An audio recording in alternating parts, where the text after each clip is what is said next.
Welcome to Bitcoin Hard Talk episode 87. Does Israel control America? This week in geopolitics. I've already covered this week in macro and this week in Bitcoin in part 1 and part 2, which leads to the geopolitical section. Now, so many people ask this question. They believe that we were going to go into World War III, and I was telling them this is not World War III. The reason this is not World War III is because Israel does not control America. Israel is a colony of America. America is controlled by the deep state and the proof of weapons network. The proof of weapons network is broken into the military industrial complex, the financial industrial complex, the consumption part with big pharma, and also the tech part of it. Within those factions, they are controlled by the asset managers, and the asset managers do portfolio management of America. And therefore, through lobby, they control the politics. They control the UK government. They control the US government. They control the Israeli government. They control the European Union government and all of its colonies around it. And they have welfare states like Israel, which are propped up by the military industrial complex. When you follow the money, you see, example, the illegal parts of what America needs to do through Silicon Valley, i.e. the Palantir types of operations like beta testing, genocide as a service, and occupation as a service are done in the Middle East. They integrate that with the drones, and they do, these wars of nutrition to the last Ukrainian in the Middle East by agitating sovereign states like Russia. They then vassalize all of the land and the wheat and the various resources and rare earth minerals for the benefit of the corporations on top of the proof of weapons network. They test out surveillance state technology in the UK and the European Union, Australia, Canada, various other parts of. And then they go up to the same network, and this is integrated into the technocracy. And the deals are financed by the financial industrial complex, managed by the asset managers, the investment banks. The banks own the Federal Reserve. They're the shareholders. And so they can then use this technology to control fiscal and monetary policy and engage in theater wars in order to control media to make people think that they are protecting democracy or they are, not engaged in a genocide. And just fool people into these false narratives.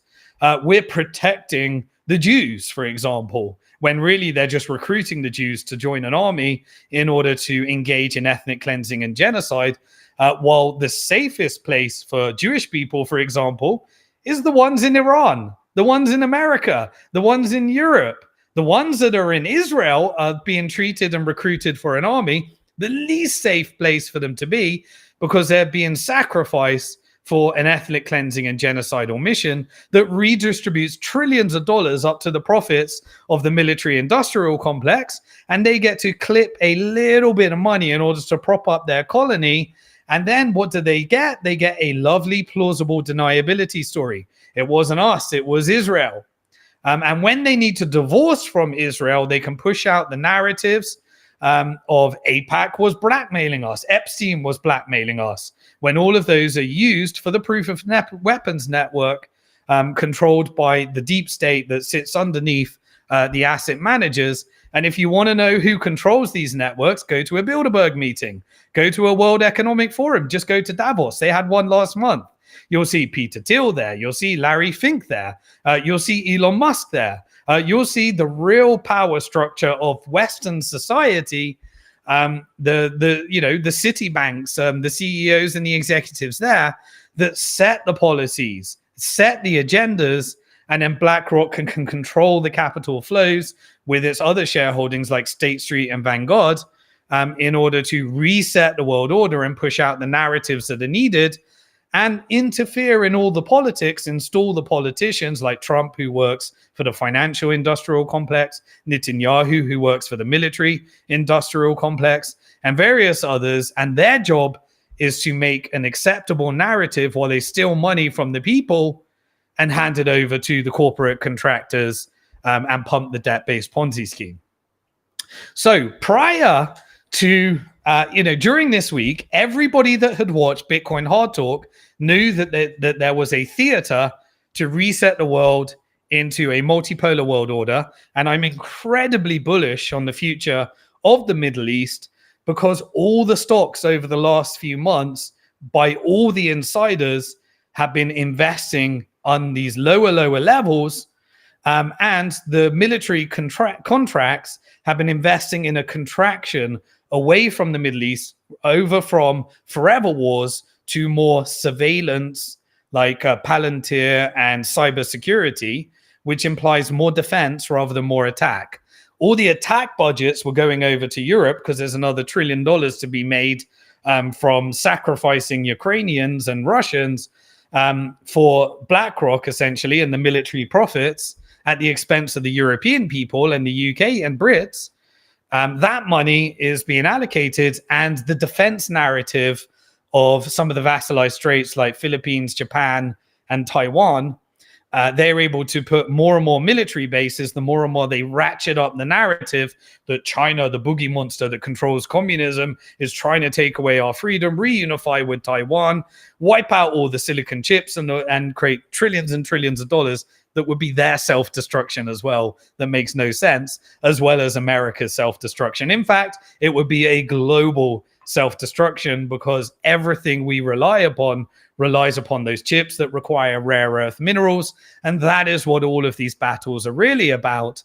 It's a narrative to make you think you're fighting for freedom when they're using your money and creating inflation in order to steal your wealth. And the only way to protect yourself is to own assets. We covered that in the Bitcoin section and the macro section. So now let's go back to what everyone else that doesn't watch Bitcoin Hard Talk was saying. Everybody was saying to me while I was on X Spaces giving live coverage, this is World War III. Israel rules the world, and everybody was violently attacking me, saying, you're a Zionist shill because you're saying that Israel doesn't rule the world. And I was saying, no, it's a US colony for the profits of military-industrial complex. And I said, what you are witnessing right now is a reset of the world order to a growth phase based upon peace in the Middle East and decolonization, because the large monetary players in the GCC and Saudi Arabia have bought a vision because China normalized between Iran and Saudi Arabia, and BRICS backed the GCC to fight against dollarization and the International Monetary Fund. And now they've been paying down like Syria's World Bank debt so that the GCC and its neighbors are able to control its region, while America strategically negotiates its exit by investing in data centers by NVIDIA across the Middle East, allows trades to happen, like the stablecoin trade that led to the sovereign wealth investment in Binance to have capital markets, because they're going to sit between BRICS and America as a regional technocracy, and the Middle East is going to be at the center of that. And in order to get that, you need to get Iran and Saudi Arabia to agree. China brokered that deal. That started with the assassination by Trump in his previous administration when he assassinated Qasem Soleimani. That led to negotiated outcome, and it required a free Palestine and a Palestinian state so that you don't have uprisings all around. That set the game into the October the 7th. Netanyahu didn't ethnically cleanse the Palestinians. Because he didn't achieve that goal, Hamas resisted. When Hamas resisted, it means that you can't colonize the land and do the Greater Israel Project, which was a US military industrial complex profit strategy. And so now you need to move to the financial industrial complex, investing in the region, vassalizing certain regions, which means you need to negotiate with MBS from the GCC and the other brokers in the region, which means you need peace. You need actually Palestine to be its own state, and you need Israel to become either a one-state solution or at least a two-state that is not funded by the military-industrial complex to disrupt the region, which was the purpose of the colony when it was created in the first place. And so in order to make that transition, you needed a big theater to make people think that we're about to enter into World War III. The narrative started ratcheting up, and the narrative was Iran has a nuclear bomb and it's about to blow up Israel. And so because Iran, as I've been observing, is funding and supporting the axis of resistance less, and we started to see groups like ISIS, which are US assets and Israeli assets in the colony, normalize into HTS and become, puppet governments in Syria, based upon a placeholder while the GCC executes this change and decolonization of US. And we started to see more and more land being controlled by Israel, which I believe is being vassalized into the GCC, and without the support of the military industrial complex and all the negotiations that BlackRock and the financial industrial complex are doing. So I said, in order to get to that transition, we need some theater. And we needed theater, if you watched it last week and the week before, that leads to everybody saying that they achieved what they wanted to achieve. So it would be a three-way victory. And I gave commentary on X Spaces every single day. Everything was recorded if anyone wants to go back and see it in real time. And I got absolutely abused, as I said. People calling me a Zionist shill, people calling me all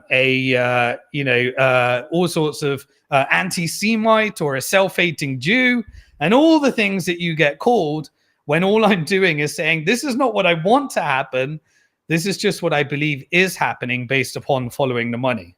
And through the whole process, when I take off my financial hat and geopolitical hat and macro hat and Bitcoin hat, I've been pushing the humanitarian side of this. I've been pushing that, this is an absolute atrocious humanitarian crisis that is crimes against humanity, that is being documented in 4D, that is the most atrocious thing that I have ever had to witness in real time. But this has always been happening. This is just the one that we got to watch. And I've been debunking, the West, pretending that this had something to do with, beheaded babies or mass sexual assault. And if you go back to my blog where I put the Atrocity Inc. blog, you'll find out the truth about what really happened on October the 7th and how the Proof of Weapons Network led you to believe that it was something different. Anyway, I'm going to be doing something different as well in this episode. We've been playing around with AI, and in a bit, I'm going to let you know, I put, whenever I see a really good documentary that I think you should watch, I put it up on my blog and I give my own commentary on it. And we've been playing around with artificial intelligence, and I think you'll like what you'll see. Rather than having to watch the whole documentary, and anyone that wants the detail, you can watch it. We've been getting AI to kind of have a conversation summarizing the documentary. And I'm going to play it during this episode in a bit, because the narrative of weapons of mass destruction we've heard before. And if you're not a Bitcoin Hard Talk listener, you would have fell for it probably, thinking we're entering into World War III. Same narrative was being used. Who's got the weapons of mass destruction? Israel has them. And JFK had to be assassinated to get it. And most people, when they understand the real story, know that it was Israel. And I'll go through the documentary that goes through exact details with declassified documents and everything that was confirmed when we had the JFK drop, for those that understand how to read between the lines. And the documentaries you can watch. But we'll play a little AI summary and try something new. Let me know in the comment section what you think of these little AI summaries. If you like them, we'll do more of them, so you don't have to watch the long documentary, and we can try and get the points out in a few minutes as well. But even though I was abused, I believe that I am right. And people still to this day are saying, you are wrong, you are wrong. We shall see. This will go exactly how I think it went. Now, some of the details I'll get wrong because I'm not privy to these meetings. But by following the money, I think I know the outcome of where this is going. And I covered it in detail in last week's episode. Remember, we break up all of these episodes into 3. So you can just watch part 3. And you can watch part 3 from the last 2 weeks if you've missed it. But anyway, what happened this week? Well, after the theater, Peter Hegseth claimed that it was a massive, massive victory for America. It was the best operation that happened, and they prevented nuclear war from happening. Khomeini came out, Ayatollah Khomeini, and claimed complete victory. Netanyahu came out, and he basically said that our military our nuclear program is fine. We moved them. We gave everyone advance warning, confirmed everything that we knew if you were watching it in real time and not following the media by following all the satellite on the spaces. We were following all the satellites in real time and all the rubbish that US put out there when the CIN debunked it. And then they say fake news. It's the Democrats that are coming after us. If you still believe in that Republican and Democrats game, man, you are being brainwashed into complete slush. I feel sorry for anyone. I mean, if it makes you feel better, that this is a MAGA strategy and the Democrats are coming after the Republicans and the Democrats are corrupt and the Republicans are the good people that are making America great again. And Trump works for us and he's coming after the deep state. If you still believe all that mush, please get some financial literacy, continue to watch our show, and you will understand how the world really works. I mean, geopolitics can be analyzed through financial flows.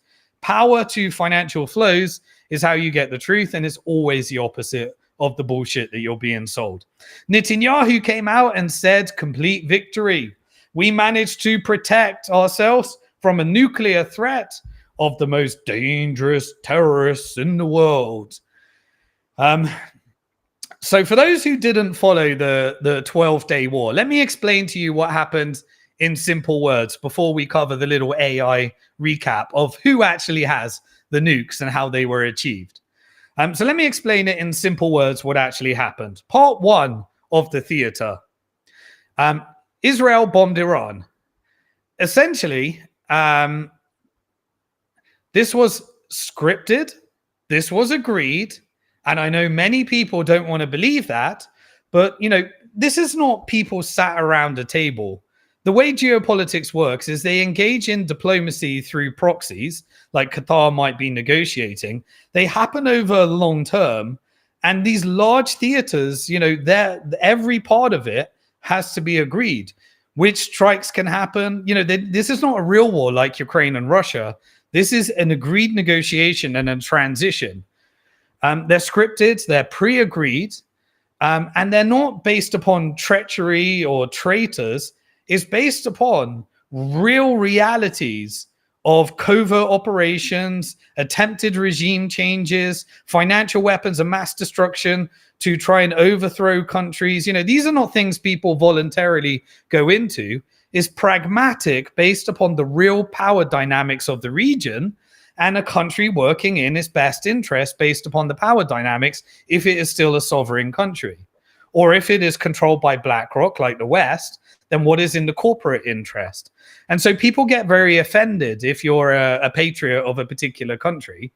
But this is pre-agreed. So the assassinations that were agreed to happen, from my perspective, was the IRGC hardliners, and Khomeini was not meant to go in that. So we immediately had massive assassinations of IRGC hardliners that would never agree to the regional vision that needs to happen.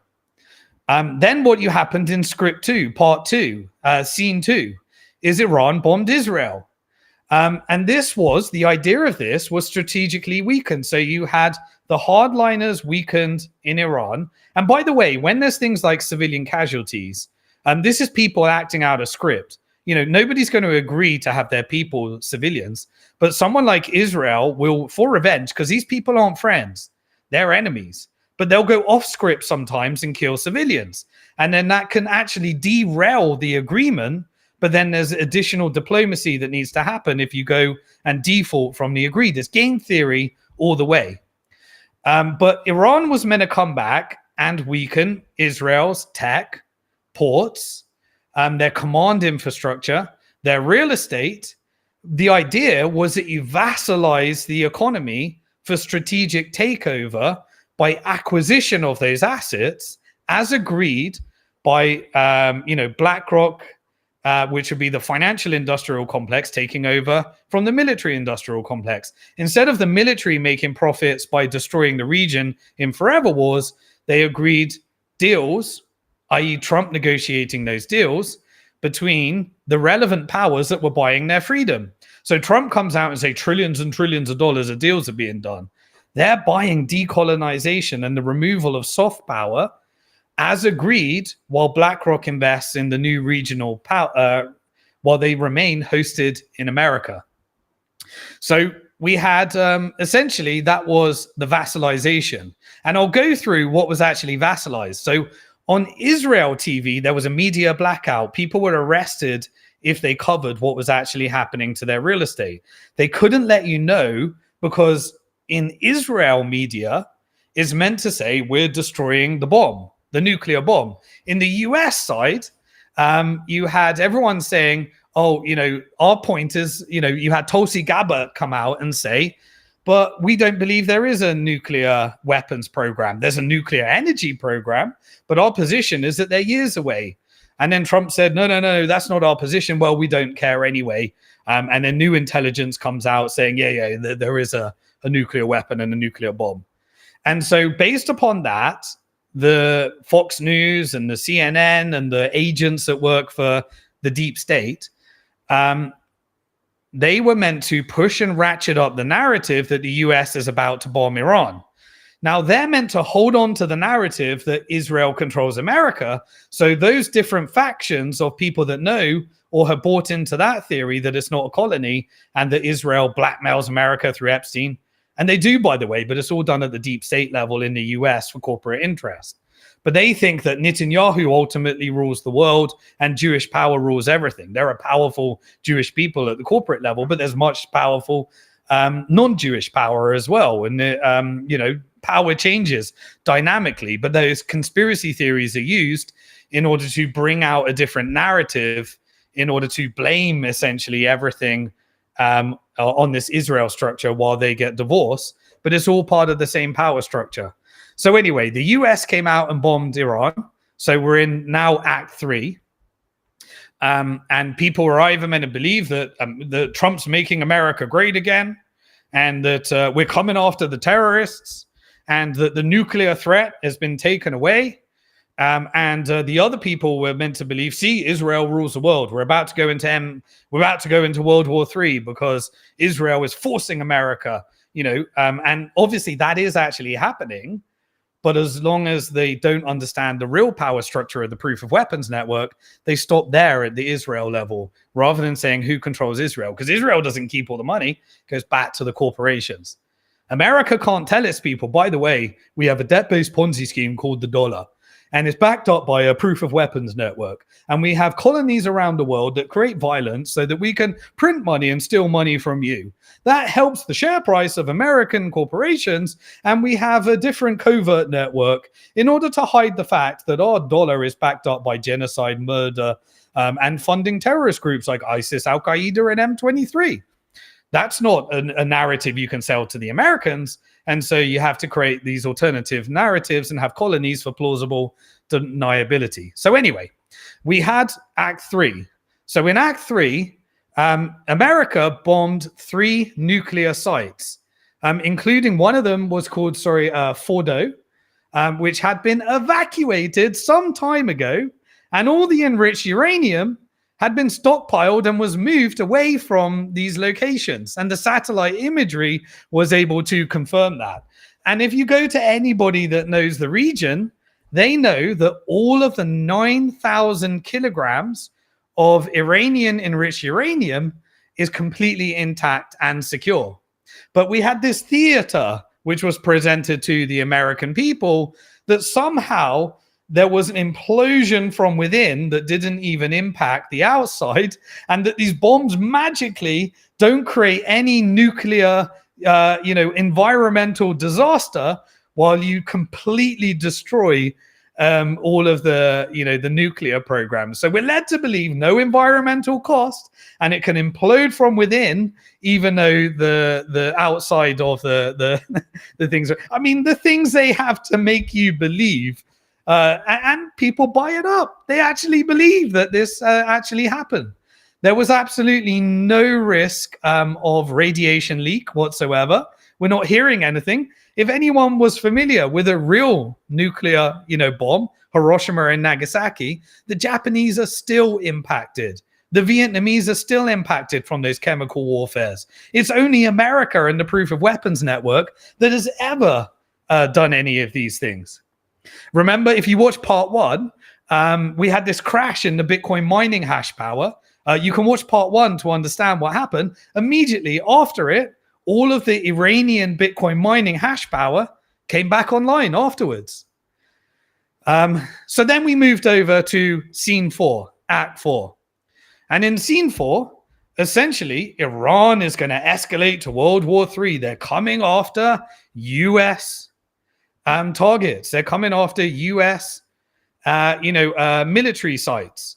And U.S. has surrounded Iran. That's why, this escalation towards potentially building a nuclear weapon was a threat in the first place, because that was the only way they could negotiate their freedom to have a nuclear enrichment program. It's the reason why they funded the Axis in the first place, to counterfight the Israeli Greater Israel project. And it's why Americans created groups like Al-Qaeda and ISIS in order to fight against resistance so they could colonize more land through the Greater Israel project, which does profits back into the military industrial complex and pushes GDP up and stock market prices up away from the American people and over to those that profit from those stock prices. And so in part 4, we had Iran firing rockets over at the Qatar by for the US military base. So what happened there? A warning was given in advance. Trump even thanked for the warning. No damage to Qatar happened. And we had all the diplomatic announcements you would expect. All of the regional powers like MBS in Saudi Arabia, they condoned the Israel attacks on Iran. They said Iran has the right to defend itself. They then said that they condoned the attacks from Iran onto Qatar. Qatar said that they will see what they're going to do about it. Iran said this has got nothing to do with Qatar. This is retaliation for the US bases. They warned in advance and they intercepted exactly as agreed, exactly as scripted, exactly as was meant to happen. But all the Americans are bricking themselves thinking Israel controls us. Epstein has blackmailed our politicians. We're going to World War III, when none of that was happening. The markets were telling us oil prices, in fact, went down from all the insider trading from the BlackRock hedge funds and the Trump administration insiders that were literally crashing the price of oil, while oil was meant to spike if this was going to be a war between Iran and the US. Anyway, so then the US thanked Iran and said, it's all over. It's all over. Iran apologized to Qatar. And then suddenly Qatar says that they're negotiating a peace deal with Iran and they're brokering a deal. Israel thanked Qatar as well for protecting. The US said, by the way, we're in peace. In the next 6 hours, there'll be this thing. In 12 hours, something will happen. And in 24 hours, something will happen. And suddenly they announced the whole thing on Truth Social. And so suddenly we entered into scene 5. Scene 5 was, hey, guess what? We're at peace. The US says we destroyed the nuclear program. We had a very successful mission. Israel says we protected ourselves from the nuclear threat and killing all the Jews by the crazy terrorists. And Iran said we fought back against the Americans, against the Israelis. And guess what? Our nuclear program is intact and we're still sovereign and we're going to continue things our way and we're going to rebuild. A few hours after, Trump basically announced that Israel is much safer. And now, thanks to his bombing, these 3 nuclear sites and 25, were protected, and then started going nuts at Israel, as if the Israeli relationship and the US relationship was starting to be strategically weakened, and that they were in good talks with Iran. And so you had Trump coming back and forth, saying all these different things. We had 25 Iranian missiles that were basically penetrated in Israel after, and then Trump said immediately, Israel, take back the bombs. And so Trump gets to say, you see, I'm not controlled by Israel. I'm actually in charge. And so Trump started to get more and more angry with Iran and Israel. And he does his, what's the TV show he used to do? You're Fired. I've forgotten the name. Anyway, put in the comment section and remind me what the name of the show was. In UK, we had a version called what's his name? The Amstrad founder. Oh, I'm losing all my mind right now, getting too old. You know what we're going to have to do in the future? I'm going to ask, like, in real time AI, and then we can fact check these things and see how different it is as well, based upon that. But anyway, if Iran's nuclear facilities were fully destroyed, then what's the point of urging them to, come back to the negotiation table? Why would there even be a negotiation? Because they weren't destroyed at all. Now, of course, there was some effect, and you'll see the little show effects.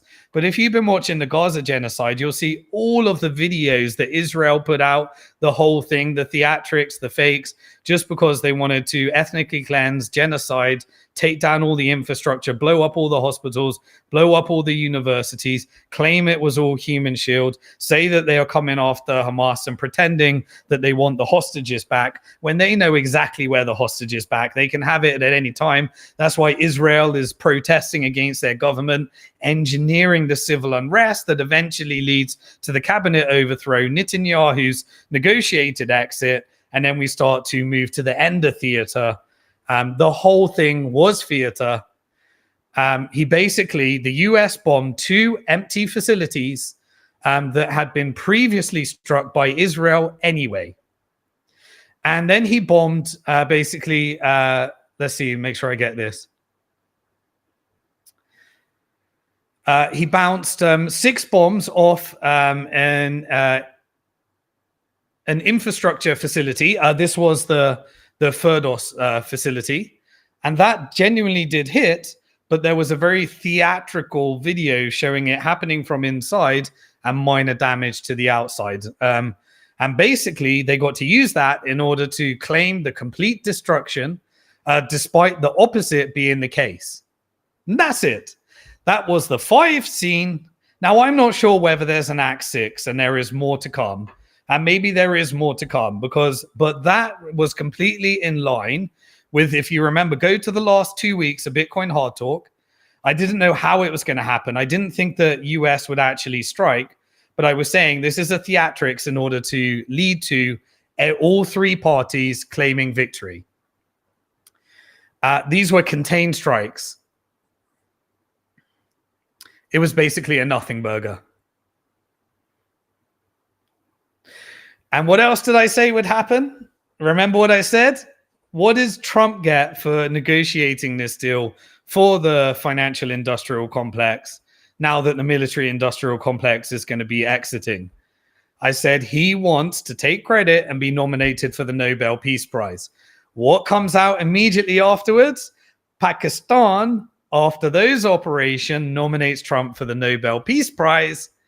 And he gets to say, I saved the world from nuclear war, and I'm going to get the Nobel Peace Prize, despite the fact that this was China years ago, normalizing between Iran and Saudi Arabia, and all the negotiated outcome had already been determined. And that's why the financial industrial complex and BlackRock and the proof of weapons network allowed for Trump to be installed so that he could implement the tariff policies that reset the world order, that gave BRICS the power to partner with the GCC, that gave them the leverage to initiate a decolonization process from the US so that the military industrial complex would stop making profit from forever war, and the financial industrial complex could reinvest in the region by partnering with GCC and Saudi Arabia, that required Iran to agree to so that the US would take away the sanctions based upon a Palestinian solution, which required the vasalization and the strategic weakening of Israel into a real state or a one-state solution. I'm not sure exactly which one's going to happen, but Iran officially suddenly afterwards withdraws from the IAEA. What's the IAEA? It is a construct of the post-World War II Bretton Woods system where you have nuclear inspections. Iran withdraws, and that is soft power for America in the region taken away based upon this story, because it was leaked that IAEA was giving Israel leaked documents around the nuclear program. And those previously said there isn't a nuclear threat, it is enriching nuclear energy. So it was all the weapons of mass destruction narrative.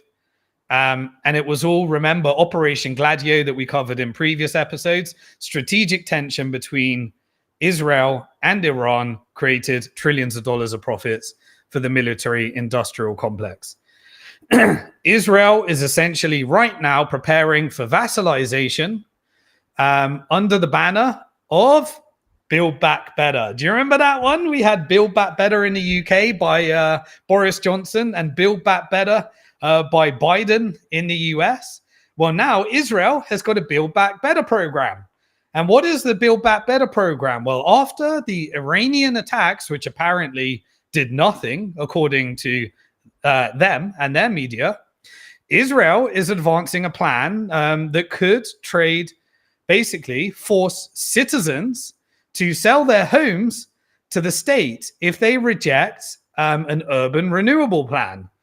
So this is the takeover of the land to the state, ready for vasalization and strategic takeover to the GCC. Once you create civil unrest within Israel, overthrow the cabinet, Netanyahu negotiates his exit, the GCC installs their puppet regime, and you end up building some type of one-state solution after probably a two-state solution fails. An Arab majority, the military-industrial complex exit, and lo and behold, you get the rebuild plan based upon the negotiations, removal of sanctions from Iran, and probably the fastest growing region in the world over the years ahead, because they sit between BRICS and Western powers, just because they managed to negotiate a decolonization and this theater. So what essentially was happening is Iran actually inflicted a lot of damage. And I'm going to go through the type of damage in the final part, just so you know, because the media won't tell you what really happened. Basically, the missile damage is being used as a cover for a land grab. This is decolonization. This is reverse settler colonialism. Iran managed to go after some of the illegal settlements. They hit strategic targets. We'll go through some of those right now.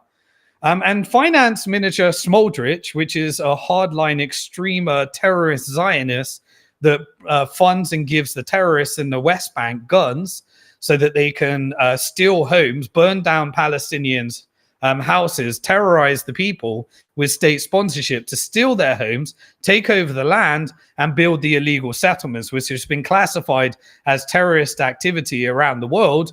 But it is funded by people like Mariam Edelstein, who invests in these illegal settlements and gave $100 million to the Trump administration through her contributions as well. Anyway, so you had Smoldrich basically saying that we're going to have this inter-minister task force to lead the urban renewal in the area, as in the missile hit areas, basically admitting there was mass damage. And suddenly they're doing what? The South Africa plan, when apartheid South Africa had urban, what are they called? Urban renewal plans. And that's why you've got this whole white genocide narrative. There's lots of crime, don't get me wrong. There's really bad things happening in South Africa. But Trump, remember, go back to previous episodes of Bitcoin Hard Talk. We did the South African, humiliation ritual because they were trying to remove the the genocide case that has been trialed in the highest court in the world, that would mean that the military industrial complex, companies like Lockheed Martin in the US, would be implicated in the genocide and they would have to pay reparations. So Trump comes after for the military industrial complex as part of the negotiated exit, that you take away all of those connections, because the military will give up some of its profits in the Middle East to the finance, but you need to make that problem go away because that will hit our profits. It's all connected together.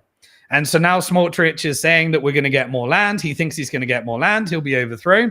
So as of today, according to this, 9,900 claims have been fired at missile-related damage, and they've been filed, filed to the Israeli government.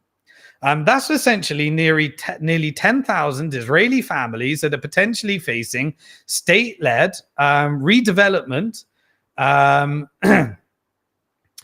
offers for what they need to do. They may not be able, and basically it's an offer that they may not be able to refuse, because they're getting everything ready for a Netanyahu exit, vassalization of the region, overthrow of the cabinet, and then eventually a Gaza ceasefire, because there is nothing they can do to get the resistance to stop unless Iran has agreed to it, Hamas has agreed to it, and the negotiations are happening. There is no way of forcing this without having all parties agreed. So unless we're going to World War III, as they would lead you to believe, we're doing a deal.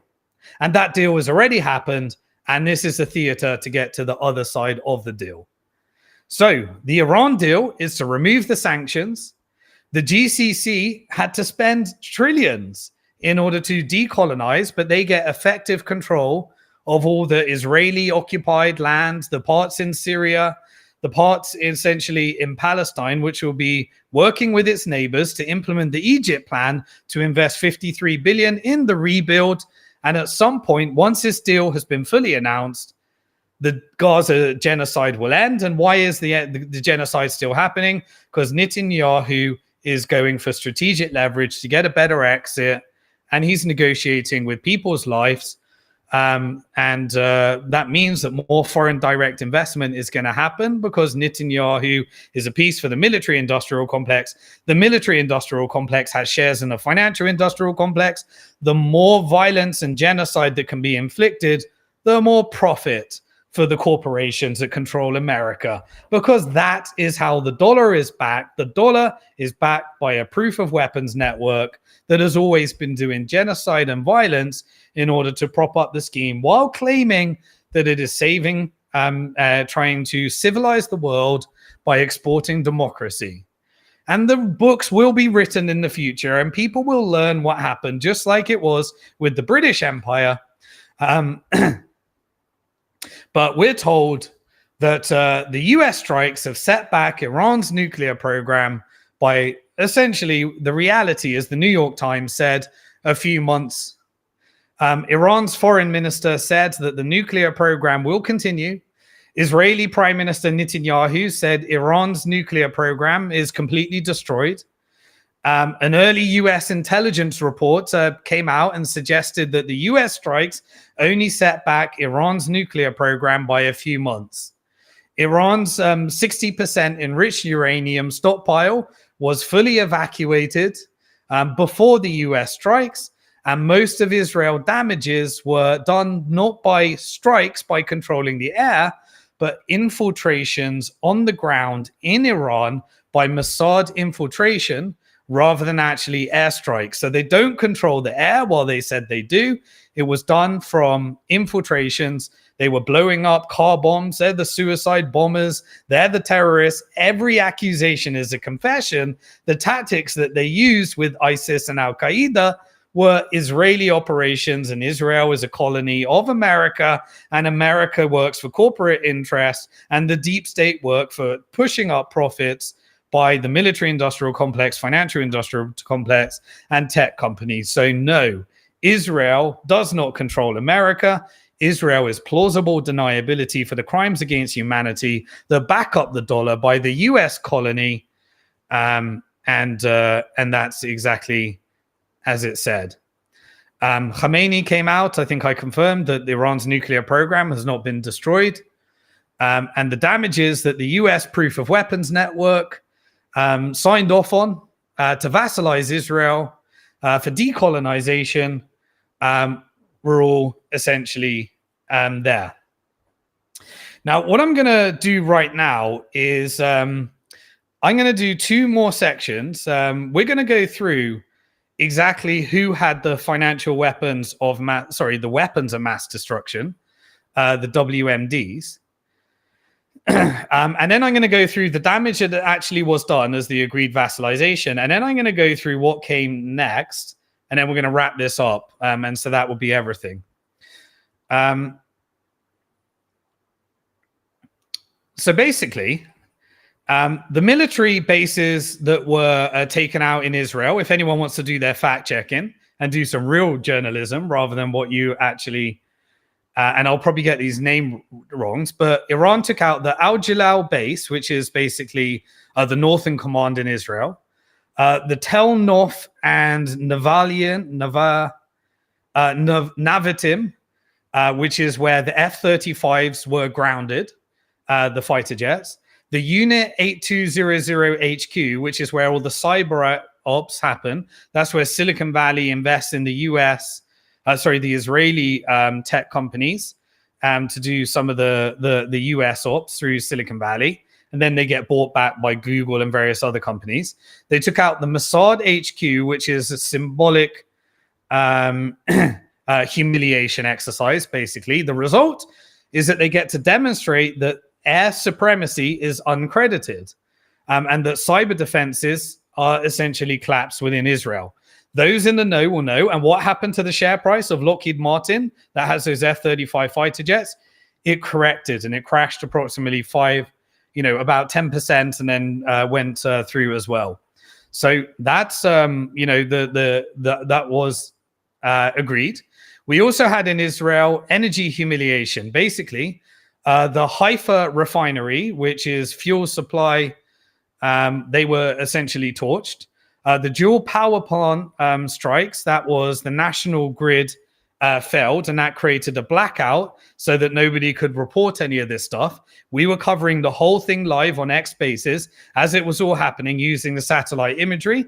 What's the result? Economic paralyzation via basically rolling blackouts, which then obviously creates the environment where people want to leave. They were spending their time in bunkers. They weren't attacking civilians like they do in Gaza, but they were taking out strategic targets so that the Israelis want to leave. Population growth means reverse population growth means economic impact. They also came after the agreed targets of the tech and research devastation. So the Khiyat GAT, which is Intel's $10 billion fabs were frozen, 64% of exports dead around that. There was also the Weizmann Institute, which is basically a 500 million biomedical IP area that was essentially targeted. What's the result? The innovation economy was exposed as essentially vulnerable. And so that strategically weakened so that you can buy up those tech assets by the GCC and have vassalization. What about logistics infrastructure? There was no economy runs without supply chains. And so the Haifa port was closed after it was targeted. This is critical imports and exports that were all halted. This meant Egypt and Jordan couldn't get their natural gas, which is essential for some of the revenue that props up the Israeli economy. And so while the stock market remained unaffected, you had the strategic weakening of the private assets as well. There was also strikes on Ben Gurion Airport. This basically was shut down twice. Insurers fled. They won't insure anything. Insurance premiums became non-existent. The result here was that during this time, global trade routes were, basically rerouted. That pushes up the price. That created disruption. and basically confidence shattered in many of the things. What else did we see? We saw a talent exodus. So at various times you couldn't leave, or you could, but essentially it was, from what we know that happened at the time, 80,000 citizens fled. This is the biggest outflow since 1948. It's the Israeli Nakba, as it were. 80,000 fled. Are they going to be coming back? We'll see. Netanyahu was essentially banned from dual citizen nations from leaving. This is a desperate move to stop the brain drain. So Netanyahu said the dual citizens can't leave. It's almost like, one would say, human shields if there weren't bunkers as well. Every accusation is a confession. But the result is that the brain drain accelerated the economic vasalization. On the financial carnage that was also targeted, there was approximately $5 billion wasted in 1 week. That's 725 military peak burn rate. 725 military per day peak burn rate. That's not something that the Israeli economy can sustain without subsidization. 593 million per day on failed offensive strikes. And this is the, basically de-weaponization. And Iran was basically still standing at the end of it. The Iron Dome, which is 200 million per day, 400 plus missiles were struck that needed to be intercepted. Those interceptors cost a lot, and there was a weakening of the reserves. So the result is essentially $1.47 billion of civilian assets were vaporized. And Israel just fired basically a missile right at the end of it. Let me do a little bit of fun stuff. I want to calculate this. I always tell you to calculate things in Bitcoin. I did some of that. I saw a good post and I thought I'd borrow some of it. And I did a bit of my own work as well.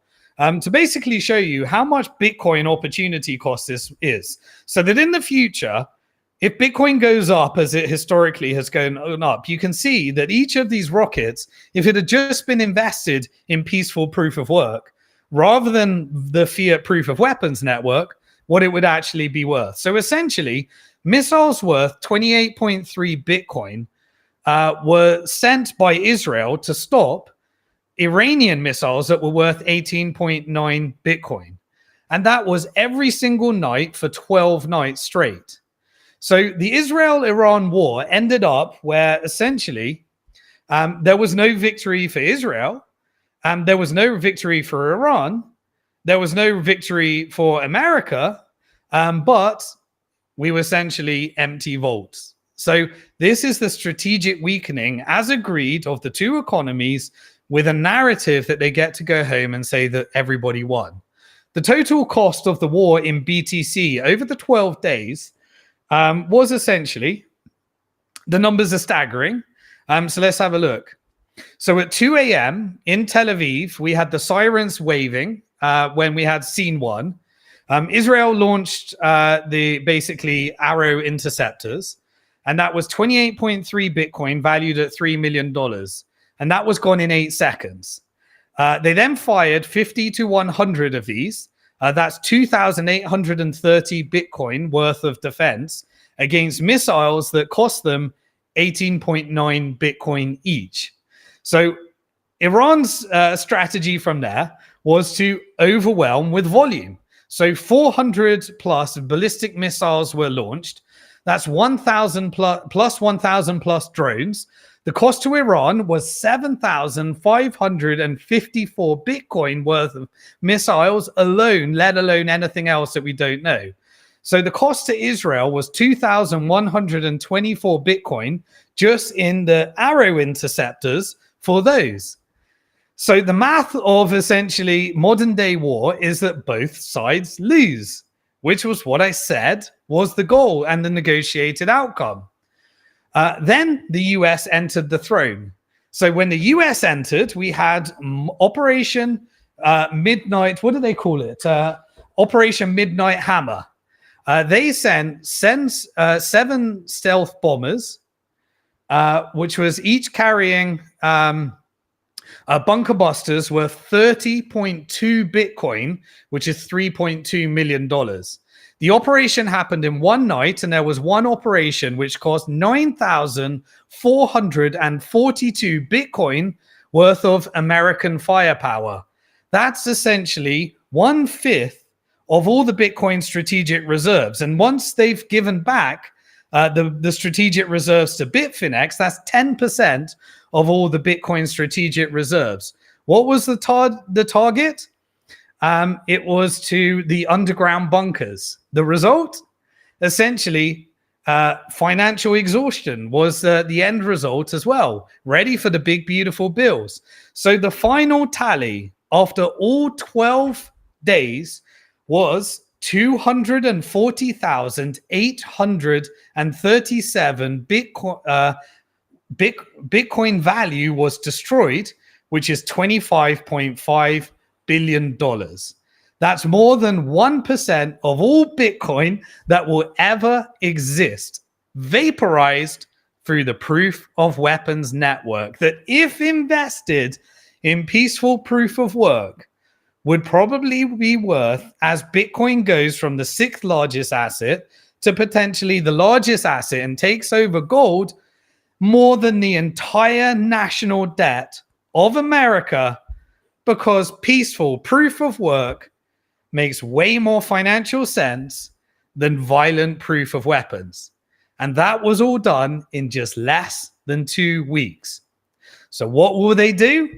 They'll print more dollars and replace it, which will create more inflation for Americans, and that money will go back to corporate interests, and it will create more civil unrest that will usher in Palantir's surveillance state and one big beautiful bill, and give the justification for why you absolutely must sign up for more surveillance. Just like Patriot Act, just like 9/11, which was an operation in order to justify war by the proof of weapons network. So Iran achieved basically significant impact with minimal expenditure, in terms of the relative to what it cost America and Israel for its colony. And they ended up basically inflating an estimated $17.6 billion in damages, which is 3.3% of Israeli GDP.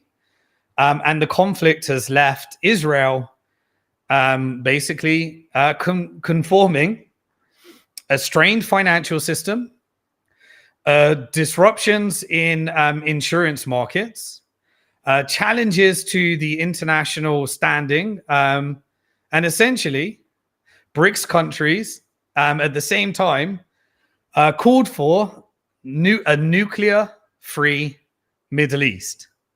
Remember what I said?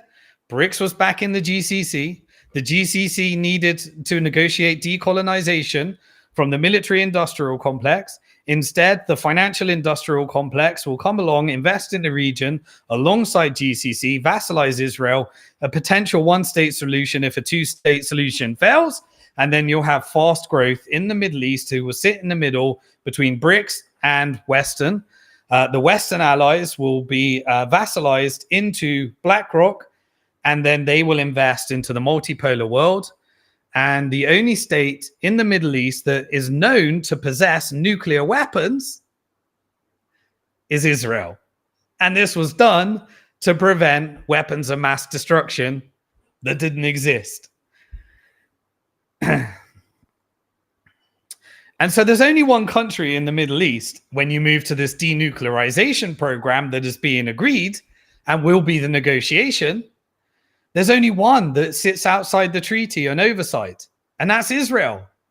The reality is that this stands in direct contrast to the the non-proliferation efforts and the non-proliferation agreements, the ones that everyone needs to sign up to. Why does Israel get to do that? Because Israel does not control America. Israel is a colony of America, and America has a deep state, and the deep state has a military industrial complex and an asset management that controls the political process. But change is coming. And so what I want you to do, if you enjoyed this content, is I'd like you to check out my blog. What I did is I created a summary of a documentary by Ryan Dawson. And I'm going to play a little AI summary. It's going to take about 8 minutes. I hope you like this content. And then we're going to wrap up with the final impact of what actually happened and what will come next. And that will be the final part. But essentially, the blog is called, if you go to simondixon.com, How Israel Stole the Bomb and Murdered the President, Uncovering the NUMEC Conspiracy. And so what I want to do is give a little summary right now. So Azad's going to play a little bit of a video that we created so that even if you don't watch the whole thing, at least you get an 8-minute overview. But I'd love you to go and watch that documentary because it will help you fill in the gaps between some of these covert operations, how the proof of weapons network works, the deep state, and how Israel got the nuke in the first place, which pushed the narratives of weapons of mass destruction that led to the justification for this bombing that made shit tons of money for the military industrial complex as the GCC negotiates its exit. And so, Azad, do you want to play that video and let me know what you think in the comments of this format? And we'll do more like this to summarize more of our blogs. All right, let's really dig into something fascinating and frankly pretty wild today. We're talking about some truly intense and, well, controversial claims around a really pivotal moment in American history.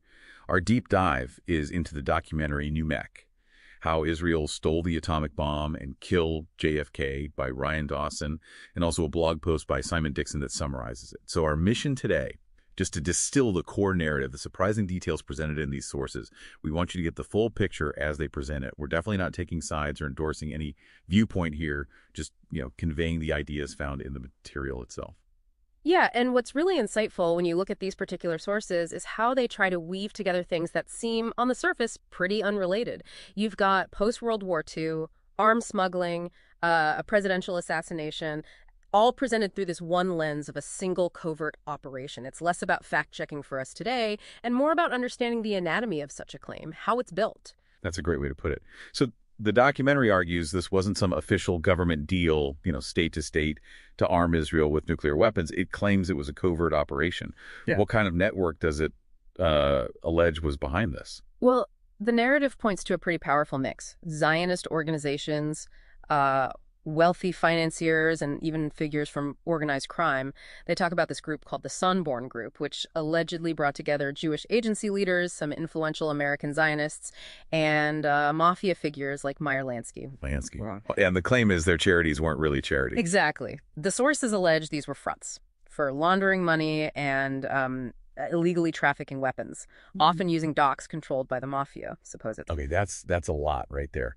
A covert network, high-level names, organized crime. Yeah. So if this alleged network was handling the funding and smuggling, where do the sources say the actual nuclear material came from? They name a specific place, right? They do, yeah. The Nuclear Materials and Equipment Corporation, NUMEC.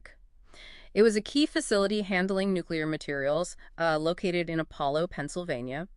Its founder, Dr. Zalman Shapiro, is described in these sources as a committed Zionist. And NUMEC is where the core theft claim comes in. Right. The sources assert that, well, an unprecedented amount of weapons-grade uranium vanished from NUMEC. We're talking hundreds of kilograms, specifically of 97.7% enriched uranium. Now, that's an extremely high enrichment level, definitely weapons grade, and the sources stress it was unique to the U.S. naval program at the time. Which makes his disappearance even more significant, according to them. Precisely. And the narrative gets pretty vivid. Yeah, I saw that. Alleged eyewitness accounts. Of Shapiro himself, supposedly nervous, overseeing late-night loading, sealed containers of this highly enriched uranium, HEU, onto trucks.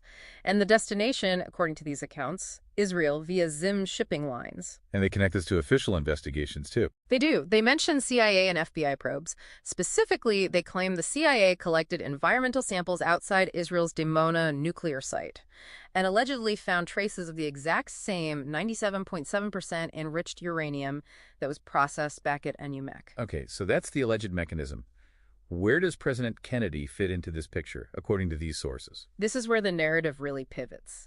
They detail JFK's alleged firm stance against Israel's nuclear ambitions. He apparently demanded international inspections of Dimona repeatedly, and Prime Minister David Ben-Gurion, the sources claim, constantly obstructed this with lies and deception. There's even that quote they attribute to JFK expressing frustration, something like that. The sons of bitches lie to me constantly about their nuclear capacity. That's the quote presented. And this pressure, the sources argue, was immense. They claim it's why Ben-Gurion resigned in 1963. And it wasn't just the president. His brother was involved, too. Right, Attorney General Robert Kennedy. He was running a parallel effort, according to the documentary, trying to force the American Zionist Council, which later became AIPAC, to register as a foreign agent under FRI, the Foreign Agents Registration Act. Which would mean publicly disclosing their activities and funding for foreign interests. Correct. And the sources say RFK gave them a tight deadline, a 72-hour ultimatum, apparently, in October 1963. And then November 1963. Exactly. 1 month later, JFK is assassinated. And the sources claim this just completely changed the landscape. They described Lyndon B. Johnson, who took over, as a compromised Zionist. Strong words. Very. And they allege LBJ immediately eased the pressure on Israel, dropped the FRI investigation against the Zionist Council, stalled the NUMEC probe, basically allowing Israel's nuclear program to proceed without impediment, according to this narrative. So the question the sources pose is, who benefits? Cui bono? And their answer is quite broad. They point to the architects of the global war machine. The military-industrial complex, intelligence agencies like the CIA, MI6, Mossad, entities, they say, thrive on perpetual conflict and secrecy. And the alleged consequences for the U.S. Huge, according to them. The narrative claims the U.S. essentially lost its sovereignty. Its foreign policy became, quote, a tool for a criminal network, dragging the nation into disastrous war after another. They cite the attack on the USS Liberty, the invasion of Iraq as examples stemming from this shift. It's a really sweeping accusation. So what does this all mean for you, listening to this? Well, the documentary and the blog post certainly weave a very compelling story. Highly controversial, obviously. Connecting dots between these massive historical events, suggesting that maybe the world's critical moments aren't always what they seem on the surface. Yeah, and if you take a step back, connect it to the bigger picture, it really raises a key question, doesn't it? In a world just flooded with information, with so many narratives competing for attention, how do you figure out what's truly driving major global events? It really highlights how critical thinking is probably your most powerful tool when you're presented with claims this deep, this complex, especially about hidden power struggles and agendas shaping history. Something to definitely mull over. Okay, awesome. I hope you like that. Let me know in the comments section what you think about these little summaries. And hopefully it inspires you to want to watch the full documentary. And I hope you can see how it fits into current events so that you don't have to fall for the proof of weapons network. And you get motivated to understand how everything we've been told is a lie. And we can fight back with peaceful proof of work, boycott the Federal Reserve by owning Bitcoin in self-custody, boycott BlackRock by owning it in self-custody, and own more Bitcoin this month than the previous month. And we have seen that when you build wealth, economic wealth, you can head into diplomacy.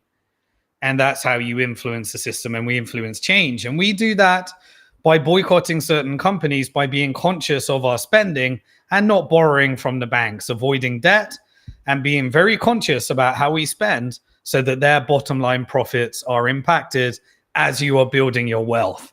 And that's what we need everybody to do on a mass scale. And that's why I'd love you to help me share this content and get more people conscious, because I will keep going every single week until more and more people know how to transition to this world of Bitcoin, AI, and CBDCs, because I think we are running out of time and you need to prepare yourself years in advance. And I don't think everyone has years. So please share this with people that care. because I think we can see how this all is being connected into one thing. Right, let's do the final part of today. Now, what comes next? So we had the theater.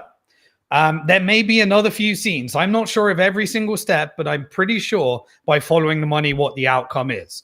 The outcome is that eventually we enter into a negotiation, the final parts of announcing the negotiations. There may be a few things, but now essentially BlackRock and the GCC and their vast sovereign wealth that they built will be circling around like predators, like vulture capitalists, doing exactly what the colonizers have been doing all along. And they'll be looking, based upon the negotiation, to do distressed acquisition of some of the key assets. That will happen in the private equity sector, and they'll probably be partnering on different deals as well. It all depends on what the mix was in getting forward this. This is why the financial industrial complex is able to become more power than the military industrial complex, and the military needs to go to Europe to make back their profits as well. I believe that they negotiated this deal with the US government as proxy, and this leads to a military exit and a bank opportunity. And that's why I think this is different, because previously the military were in charge via Netanyahu, via Israel, and creating this colonial project of the Greater Israel Project, where they weaponized the belief that they were protecting the Jews to recruit an army, and they were demonizing the Muslims to say that we needed to have all these wars. And then they kept the profits by having a Congress that would take all of the AIPAC military industrial complex and financial industrial complex in order to push out an evangelical Christian narrative that confused people into thinking that Israel, the prophet, or the tribe of people that had a covenant with God, was Israel, the state, and therefore we must bless Israel and engage in ethnic cleansing and genocide and violate the 10 Commandments in order to usher in crimes against humanity that we've been witnessing in over the last 2 years. So, what does Iran get? Iran needed the removal of sanctions and the ability to do its nuclear energy program without the need for nuclear weapons. Palestine needed to be decolonized, and that was what was needed in the agreement. And the US empire military colony needed to be vassalized into the GCC so that the GCC could have effective control over their neighbors. And their neighbors means that just like Singapore, you're able to build your way through strategic investment in order to become sovereign over time. And that is what I think the deal is with all the vassalite states. Iran, I think, agrees to eventually, stop supporting the need for resistance, because the need for resistance moves away and the resistance integrates into the political and military process of the relevant countries, knowing that the proxy covert wars and Operation Gladio and all of the Iran-Contra affair and everything that happened that I've covered in previous episodes goes away. And this is all in compensation. So what is the military doing? Because they negotiated their exit, they've agreed to take their profit somewhere else. So what did we have this week? NATO summit. And what did NATO summit do? Trump came along that was negotiating for Lockheed Martin, General Dynamic, and the German minister, and all of the different parts of the military industrial complex that are doing tariff deals with UK, Germany, EU, and America, said, guess what? We figured it all out. NATO, a sales strategy for the military industrial complex, said all of the NATO members are going to increase their budget from 2% to 5%. And so they will print more money, and the European Central Bank will print more money, and the Bank of England will print more money. And Keir Starmer, who works for the military industrial complex, say, we're defending democracy. And the European leaders will say, we're defending democracy. And all of a sudden, the money that the military wouldn't have made in the Middle East will be made back by printing money through this NATO expansion, and the profits will go up while the banks and financial institutions get to invest in the Middle East alongside the GCC, and we create a growth growth country because BlackRock's portfolio is now invested in BRICS and a multipolar world. And a multipolar world that came about because Trump implemented tariff policies, and through his tariff policies, the large corporations were able to consolidate more distressed assets and more distressed companies and profit from the volatility. The volatility that for hedge funds and private equity get to make a lot of money as the dollar is strategically weakened, and then usher in a technocracy through Palantir and the technical side of the complex of the proof of weapons network that gets to profit from issuing stable coins backed by the surveillance state social credit score so that they can control the Western powers, the Western regions, as it vassalizes away from the people and does what it did with the technology that were beta tested in Gaza, beta tested in Ukraine, beta tested in UK, beta tested in the European Union.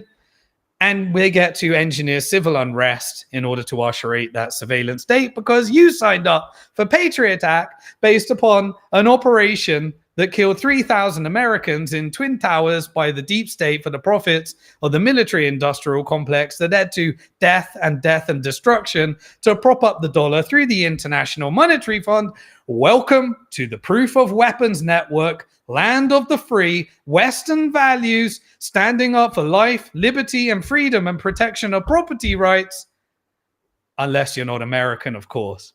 And then eventually we'll take the same tools and we'll do it against our own people. And you can opt out from the Proof of Weapons Network by saving in peaceful proof of work. So that's what I think is happening.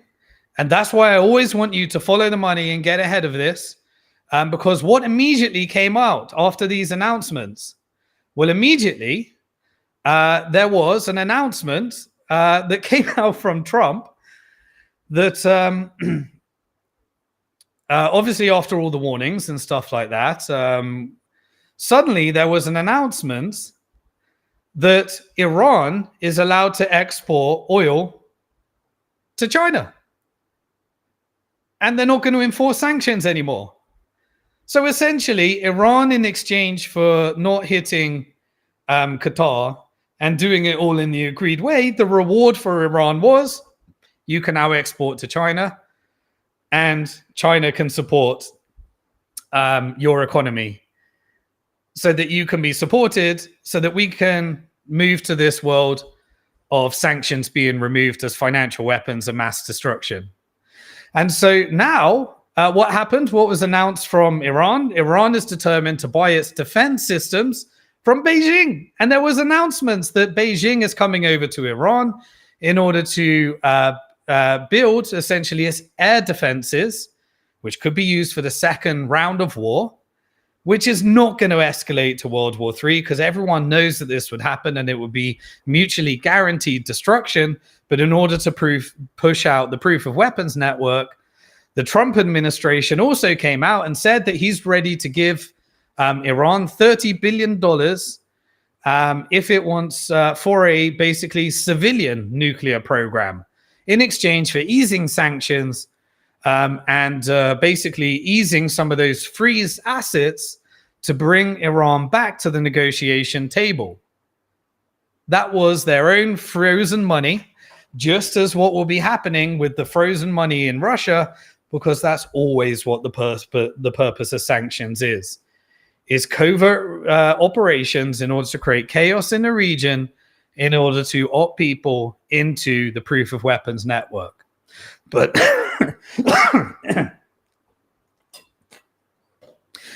but through the BRICS ties, combining with the GCC, Iran and Egypt joining, and now the GCC becoming at the center of the region, we've now entered into a multipolar world, and the US Proof of Weapons Network is now fueling the profits of China's military industrial complex. And BlackRock manages its BRICS portfolio as Israel is being vassalized into the Gulf Cooperation Council, and the multipolar world order is being engineered, and all you need to do is follow the money. Reuters came out and leaked that there will now be a Gaza ceasefire. And what was the leak? it was a deal that was a lot worse than it should actually be. Basically, they were beta testing so that when they actually released the real deal, it actually looks significantly better. And I believe it will lead to a lasting ceasefire. And you will learn that the Proof of Weapons Network negotiates with genocide, death, and destruction to back up the dollar. And that's essentially what was being announced. Now, I was on a space where we discussed the terms of the deal. I'll just go through final thing to help you see that it's not going to be as bad as this. But they put out a leak from Reuters, and what they essentially said is they agreed to Gaza warfare determination, and in the agreement, I'll just read out some of the key points. Gaza hostilities will coincide. They will go in about 2 weeks. The ending conditions will encompass 4 Arab nations, including Egypt, the United Arab Emirates, to administer the Gaza Strip. Does that sound like similar to what I said? And then it said that they will be replacing the Hamas in terms of organization. Remember what I said all along? Hamas had already agreed on day 3 to step aside as part of the negotiations. They were telling you that it wasn't because they wanted to pretend that they were protecting the hostages. The Israeli families should be outraged. They will be outraged. That will cause civil unrest that will lead to the overthrow of the cabinet. And Netanyahu's been negotiating his exit with genocide. He'll probably get away with a lot. The Hamas leadership will face exile to other countries, essentially, while the hostages gain their freedom and will be returned. The other parts of the terms is that multiple nations globally will accept numerous Gaza inhabitants seeking emigration. This bit I don't think will happen. There will be no ethnic cleansing because Hamas will not agree with it, and Hamas will not agree with it until there is no ethnic cleansing. So that is the bad part of the deal, because the Palestinians are going to be on that land and Israel will be vassalized. And there is more chapters to this story that leads, I believe, the overthrow of the cabinet and a movement from a failed 2-state solution that may lead to a 1-state solution. These are a bit more speculative, but I believe you'll see announcements in terms of what Iran was negotiating, which I think it was BlackRock ports and slight parts of the Omani part of the Strait of Hormuz. Those are all speculation, but that's what I think the real negotiations were. And then suddenly we'll move to, it was announced in the leak that Abraham Accords expansion will bring in Syria, Saudi Arabia, and additional Arab and Muslim countries to recognize Israel and establish its official relations. I believe that this is put out there because the recognition will be Palestine as well. And then there will be civil unrest within Israel as a result of them not wanting a 2-state solution and not wanting to peacefully integrate with their neighbors, that will then lead to probably eventually over the months and years ahead, a 1-state solution. Israel, it was also announced in the leak that Israel would declare willingness for future, willingness for future Palestine conflict resolution under the 2-state concept, contingent upon the Palestinian Authority reforms. The Palestinian Authority occupies basically the West Bank. It was a puppet government implemented by the West, but I think GCC wants to implement its leadership that will not bow down to Western interest. And so this will be talking points that will be still negotiated. It will say the United States will acknowledge limited Israeli sovereignty implemented on the West Bank. No, the West Bank illegal settlements will not be recognized. I believe that it will be Palestine that will be recognized. This is putting out the worst part of the deal, but this is designed to create the civil unrest campaign within Israel. And essentially, US via its proxy Israel will be... and so that's what's happening. Now, what is the final things that are happening right now? Let's get back to Humanitarian head. I want you to understand how brutal the Proof of Weapons Network is.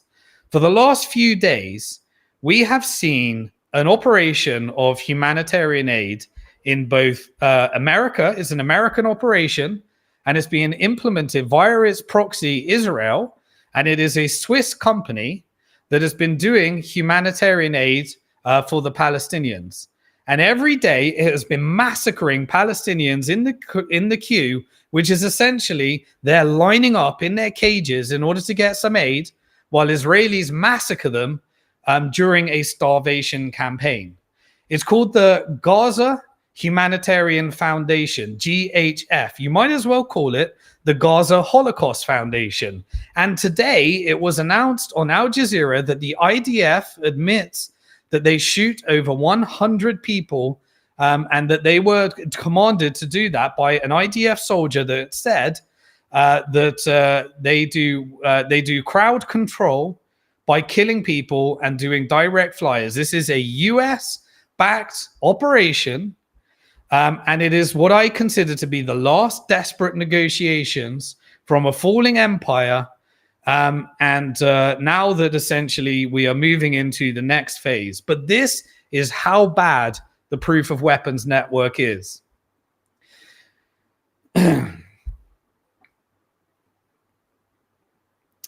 So, we've got admissions there. This is literally massacres from US operations, killing people in a mass starvation campaign. This ceasefire cannot come soon enough. And I hope you've learned. I hope you've learned how these things work. And I said all along that what happens to them is beta test for what will come in the Western destabilization campaigns. So I want you to protect yourself, because what happened over there is a beta test for what will come over. And you know how I know that?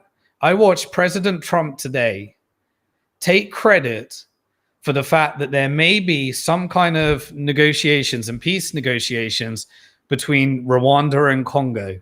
And if you've watched my previous episodes, you'll know that that peace treaty is only happening because Rwanda is a vassalized, colonized state for Western interest that funds terrorists like M23 to steal assets from Congo.